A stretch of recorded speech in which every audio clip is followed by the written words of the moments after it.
Prince Yadav की संदिग्ध मौत पर बड़ा विवाद, मां और भाई ने लगाए गंभीर आरोप, सीबीआई जांच की मांग तेज, नेपाल होटल में मौत के बाद उठा सवालों का तूफान। नमस्कार, आप देख रहे हैं सिटी पोस्ट लाइव। मैं हूं सृष्टि राज। नेपाल के एक होटल में संदिग्ध परिस्थितियों में मृत मिले प्रिंस यादव का मामला अब लगातार तूल पकड़ता जा रहा है। शव बिहार के सहरसा जिले के धमसैना गांव पहुंचते ही पूरे इलाके में मातम छा गया। परिवार ने इस मौत को सामान्य मानने से साफ इनकार कर दिया है और इसे एक सुनियोजित साजिश बताया है। प्रिंस यादव की मां ने रोते हुए बिलखते हुए कहा कि उनका बेटा पूरी तरह से स्वस्थ था और किसी भी तरह की नशे या गंभीर बीमारी से ग्रसित नहीं था। उन्होंने दावा किया कि बीमारी से मौत की थ्योरी को पूरी तरह से खारिज कर दिया।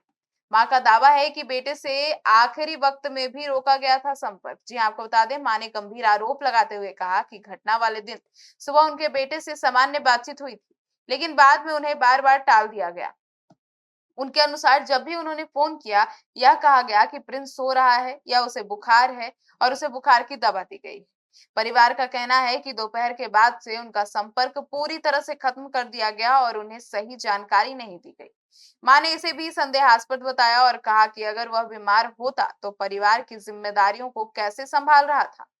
रोशन आनंद का आरोप है कि हत्या की साजिश और सीबीआई जांच की मांग। जी हाँ, आपको बता दें, प्रिंस यादव के बड़े भाई और ज्ञान बिंदु जीएस एकेडमी के निदेशक रोशन आनंद ने भी इस मामले में गंभीर आरोप लगाए हैं। जैसा कि सुबह से खबरें चल रही है और उन्होंने जब जेल से राहत भी उन्हें मिली तो उन्होंने सामने आकर यही कहा और दावा किया कि ये हत्या हुई है और उन्होंने यह पूरे मामले को सीबीआई जांच की मांग की है और कहा है कि पोस्टमार्टम दोबारा कराया जाए।